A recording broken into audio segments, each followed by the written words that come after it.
back to another Murderous Minds Monday, where we cover the most sadistic and notorious serial killers and mass murderers of the modern age. Today we are going to be covering the case of Joseph William Kappen, aka the Saturday Night Strangler. We're going to go through a bit of his early life, a bit of before the murders and what happened and how he was actually never brought to justice. So if you want to hear more about Joseph William Kappen, the Saturday Night Strangler, then just keep on watching. Joseph William Kappen was born in Port Talbot in Wales on the 30th of October 1941, and he had 6 siblings. I've actually noticed a trend a lot with the recent cases that I've been covering, where a lot of serial killers come from very large families, like over 5 siblings in the family, which is huge. So I don't know whether that has something to do with why they commit the murders. I know it won't have everything to do with it, but it just seems like a strange coincidence. He grew up with 6 siblings, and when he was just 5 years old, his parents separated, and he was mostly raised by his stepfather. There isn't really much known about his mother or his biological father. It's just mentioned that he was raised by his stepfather. At the age of just 12, he began to commit crimes, and he was convicted of over 30 crimes by the time he was in his early 20s. These crimes included burglary, car theft, and assault, which saw him in and out of prison over the years. And when he was a free man, he would bounce between jobs. There was an incident where he actually hurled a boy down the stairs at a youth centre, and a young girl witnessed this attack and said it was just him, like there was nothing that provoked him to do this. It was just him wanting to assert dominance over this boy. So he is a very aggressive and violent man and can attack people completely unprovoked. Like I said, when he wasn't in prison, he really struggled to hold down a job.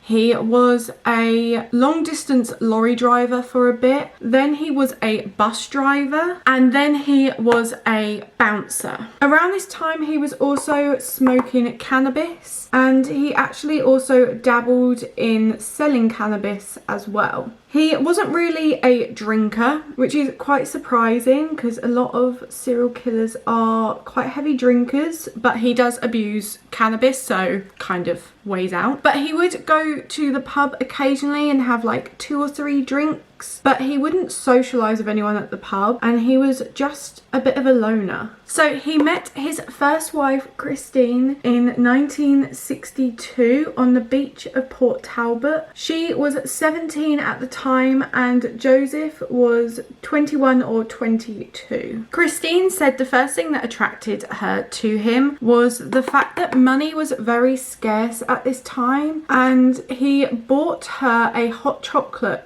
to warm her hands, which she thought was very, very sweet, and she had never been treated like this before by any man. However, they didn't get much time as newlyweds, as just 10 days after they were married, Joseph was back in prison. He was arrested for burglary. Not long after Joseph was incarcerated, Christine actually found out that she was pregnant with their first child, a girl who they called Deborah. Whilst he was serving his prison sentence, his grandfather passed away, and he was allowed day release to attend his grandfather's funeral. There was just one prison guard that accompanied him to the funeral, but this prison guard wasn't keeping a very close eye on him, and Joseph actually managed to slip away at the wake, drag Christine upstairs and rape her. Just don't understand how he could get away with doing that when there was a prison guard just there. It's just insane. This rape actually resulted in Christine falling pregnant with their second child, a boy who they called Paul. So since he's been in prison, he's actually fathered 2 children. So when Joseph was eventually released, don't actually know when he was released, but in 1974 they welcomed their third and final child, Beverly. Beverly was the only child that Joseph showed any connection with and had any bond with, and he had a real soft spot for her. This is thought to be because he was involved in Beverly's life from the moment that she was born, whereas his other two children, obviously he'd been in prison for much of their early life. Joseph very much ruled his family with fear, and he would go to extremes when punishing his children. One example of this is Deborah and Paul actually ate some biscuits in the kitchen, as children do. To punish them for this, he kicked them outside and told them to scrounge for biscuits and to not come back until they'd found some. Now, this isn't like during the day, this is middle of the night. It is a cold winter night that he's sent them out in, which is crazy. He didn't actually allow the children back into the house until 11 p.m. And can I just say, the children were 10 years old when this happened. So they are so young. Another incident, which is so traumatizing and trigger warning, we are going to be talking about animal cruelty. He took the children out on a walk with their family dog, and suddenly he stopped in the woods and started to strangle the dog in front of his children. Now, strangling the dog anyway is just horrific, like so horrific, but to do it in front of your children, like your young children, is insane. Like, I just don't get it. And he actually strangled the dog to death in front of his children. He justified this to his children by saying, oh, the dog was old, so I was being kind to it and like putting it down. No, the kind thing to do if your dog is old is make them comfortable and take them to a vet's. Like, I don't understand why you would just strangle a dog, and outside of your own house as well. Like, oh, disgusting. Christine and Joseph's relationship was not a happy one, as you can hear by the way he's treating his children. He didn't treat his wife any better. She thought it was normal for men to hit women, which, spoiler alert, it is not okay for anyone to hit anyone. And she just thought that all men were violent, like as violent as Joseph was. He used to rape her every 2 weeks, and she said that Joseph would say, come on then, and would insist on having sex even if she didn't want to. Finally, in 1980, Christine managed to pluck up the courage and get out of this relationship and divorced Joseph. So Joseph, as well as being an abusive father and a rapist, he was also a paedophile and a known paedophile in the area. When he was a bus driver, on his like lunch breaks and his breaks, he would scout the area looking for young girls. And when he worked as a bouncer, he would actually flirt with the underage girls who were trying to get into the club. It is believed that Joseph was involved in the attempted rape of 2 underage girls in 1973. The girls were hitchhiking, which was very much a normal activity at this time, and it wasn't seen as anything dangerous. And they were picked up by a man. One of the girls got in the front of the vehicle and the other girl got in the back. The man then drove them to a secluded road, stopped the car, and reached over to the girl who was sat in the front and grabbed her breasts. The friend in the back of the vehicle tried to get the attacker off of her friend, and he turned to her and full force punched her in the face. The girl in the back seat managed to use her nails to unlock the vehicle and get out, and she opened the door for her friend, and the two of them ran away. The description the girls gave of the man matched the description of Joseph Kappen. However, this report never made its way to the police, as one of the girls was too scared that she would be in trouble with her father, who worked for the church and was very heavily involved in the church, which is horrendous. If it was Joseph Kappen who had been involved in this attack, he would have been in his 30s at the time. After Joseph's divorce from Christine,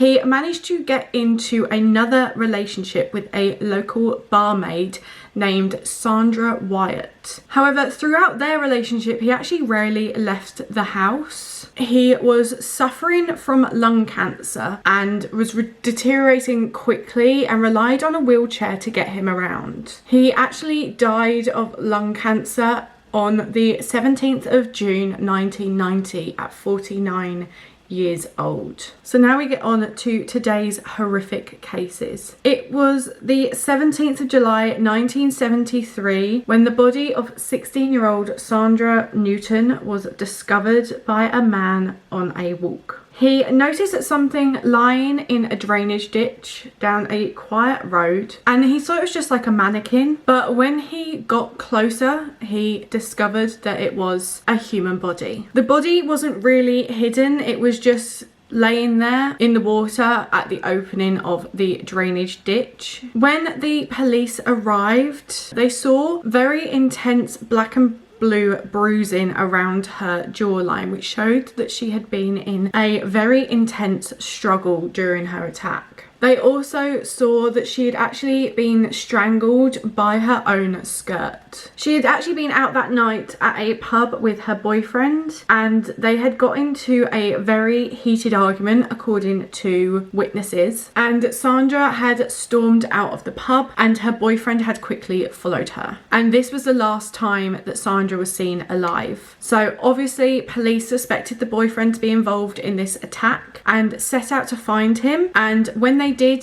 obviously he denied any involvement in this attack, stating that yes, he had followed Sandra out, but they had he caught up with her, they'd made up and actually had sex before they went their separate ways. And that was the last time that he'd seen her. Back at the scene where the body was found, police were trying to collect evidence, but since the body was in water, there wasn't much evidence to collect, and also it had rained, so a lot of evidence had been washed away from the scene. The only thing that they could find was a tyre print that must have been left by the killer's car. However, if they believed that the tyre mark was made by the car that the killer had been driving, then this proved that Sandra's boyfriend was not the attacker, as he had no license, had no car, had no way of getting Sandra to the remote location. They took a mould of the tyre print and it was found to be a Dunlop tyre, which is probably one of the most common tyres. Like, it's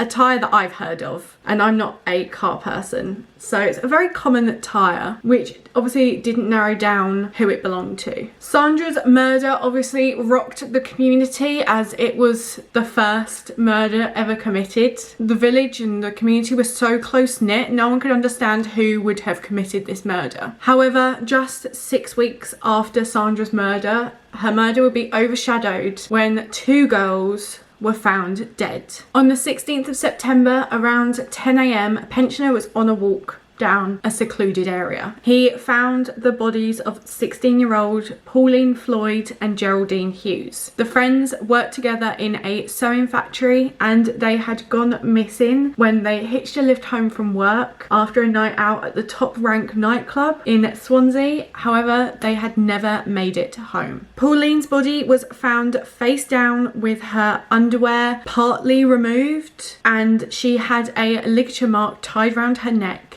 and a 7-foot cord or rope tied around, and it was tied to a nearby bush, which showed that she'd actually been murdered where her body had been found and the body hadn't been moved. Her suede bag was found by her feet and it had a partial boot mark on it, which was from the killer when he was committing the attack. He'd obviously trodden on her bag. Geraldine had actually been found 100 yards away from Pauline, and she had actually tried to run away, and she was heading in the direction of her father's work, which is so sad.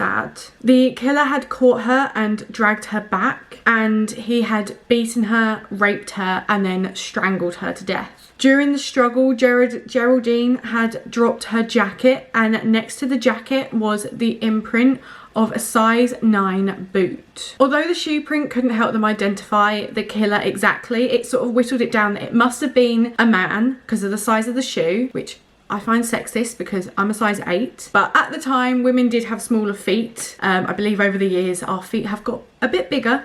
But they whittled it down that it must have been a man and that he must have been acting alone, as the 2 shoe prints at the scene were the same. So these murders launched the biggest murder investigation in South Wales history, and it had a team of 150 police officers questioning over 35,000 people who loosely matched the description of who had last been seen with the girls. The newspapers also at this time gave the killer the nickname of the Saturday Night Strangler. So the police had the description of a man between 30 and 35, but this wasn't the only description they had. They also knew that he drove a light coloured Morris, 1100?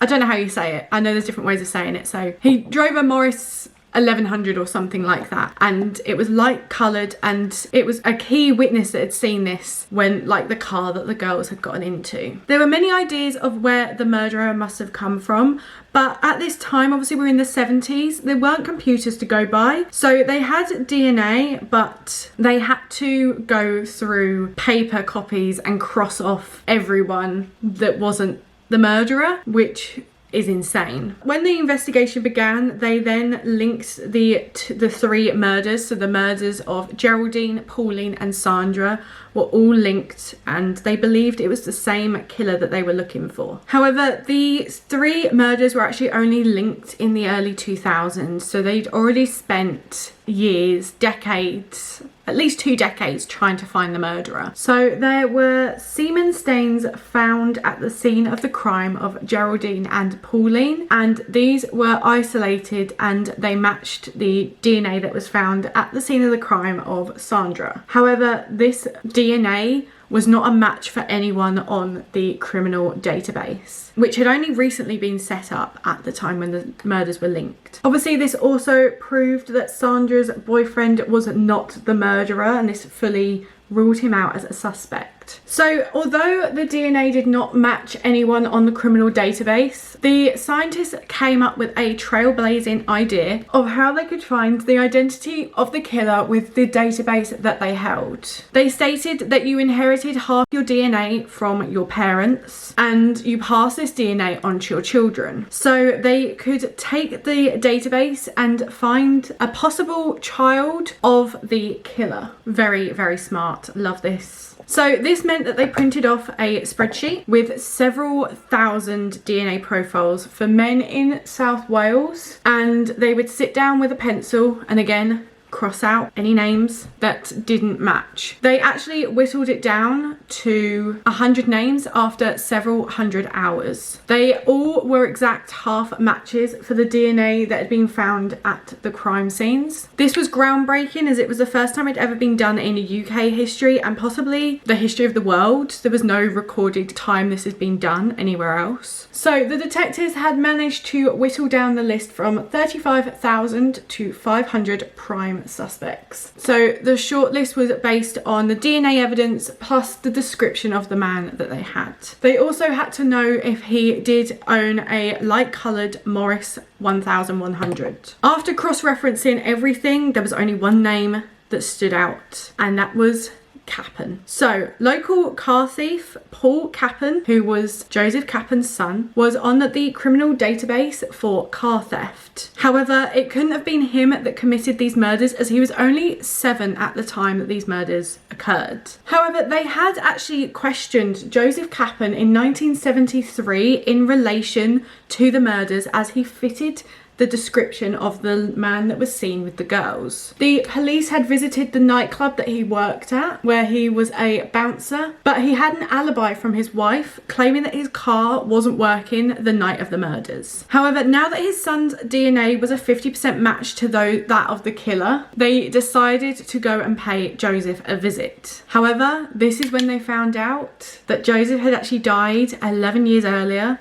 of lung cancer at the age of 48. So in order to 100% prove that Kappen was the murderer of these 3 girls, they requested swabs from Kappen's ex-wife Christine and their daughter, and they compared them to the killer's sample. This gave them 2/3 of a full profile of Joseph Kappen. And when they compared this to the crime stains, they could see that this was a match, but they needed it to be 100% in order to make sure he was the killer. The detectives were determined to confirm whether Kappen was a 100% match to the killer. He wanted to give the families of the girls some closure. So in order to do this, Kappen's body had to be exhumed, and the detectives needed to go to the top to get permission to exhume his body. They needed to know whether there was enough evidence that pointed to Kappen being the murderer to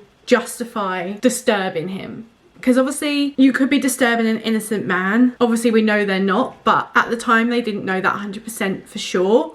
So they could have been disturbing an innocent man, and obviously that's not good for them or the family. And also it would aggravate the families involved. So obviously Sandra, Geraldine's and Pauline's families would have to go through waiting for his body to be exhumed before they found out, and it could be that they're being told stuff for no reason and it's not Joseph Kappen. However, the decision was clear and Kappen's body would be exhumed. This was vital to bring comfort to the families involved and to just bring closure to this case.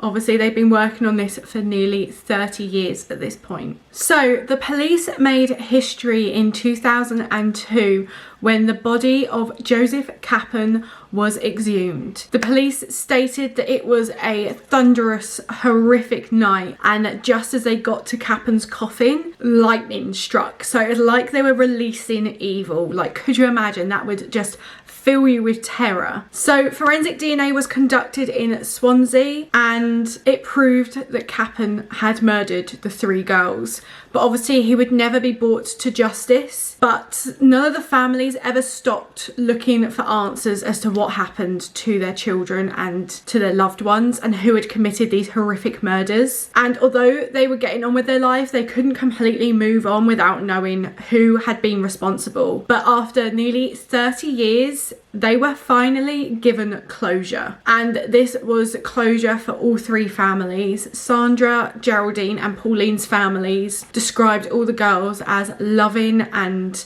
such sweet, innocent children. They were 16 years old. They were children. And Joseph Kappen took them from their families far, far too early.